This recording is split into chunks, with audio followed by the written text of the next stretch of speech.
Welcome back sa aking YouTube channel mga trops. Kung bago ka pa lang, please click the subscribe button at notification bell para lagi kang updated sa boxing news.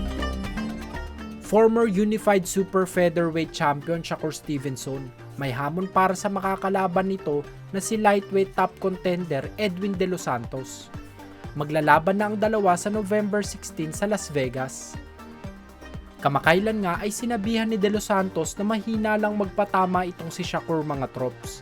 Sa mga hindi po nakakaalam ay sa 20 panalo kasi ni Shakur ay nagtala lang ito ng 10 knockouts. Bale 50% knockout rate lang ang meron itong si Shakur. Hindi kagaya ni De Los Santos na sa 16 na panalo ay 14 dito ay knockout. Ayon kay Shakur ay hindi pa naman daw siya nakakalaban nito kaya hindi pa nito alam kung gaano siya kalakas magpatama.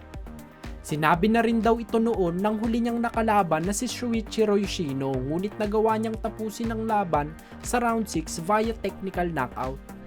Dagdag pa ni Shakur ay kahit may knockout power itong si De Los Santos ay wala pa rin itong kwenta kung hindi ito tatama sa kanya. Kaya hinamon ito ni Shakur na patamaan siya nito. Mukhang alam na natin gagawin dito ni Shakur mga trops. Sana lang ay hindi maging boring ang bakbakan nilang dalawa. Sa kabilang dako naman po tayo, 3-Division World Champion Janriel Cuadro Alas Casimero pumutok na sa galit dahil sa mga boxing fans na nagsasabing palitan na ang kanyang kapatid na si Jason Casimero bilang kanyang head trainer. Sinabi ni Cuadro Alas na marami lang daw ang naiinggit sa kapatid niya dahil bukod sa walang kahati ito sa 10% na kinikita ay kahit baguhan pa lamang daw ito sa pagtitraining ay malaki na ito kumita, hindi tulad ng ibang trainer na matagal na ngunit maliit pa rin ang bayad.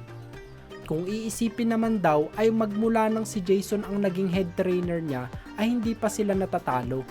Pagtatanggol ni Casimero ay wala naman daw pagkakamaling nagawa ang kanyang kapatid, kaya sira ulo daw ang mga taong nagsasabi na palitan na ito.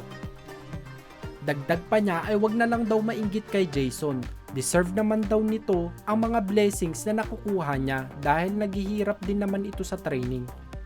Sa huling balita ng mga trops, WBC Junior Welterweight Champion Regis Prograis nagpakita ng interes na labanan ang WBO Junior Welterweight Champion Teofimo Lopez o di naman kaya ay ang knockout artist na si Ryan Garcia pag nagawang ipanalo ang paparating nitong laban kontra sa former undisputed lightweight champion Devin Haney.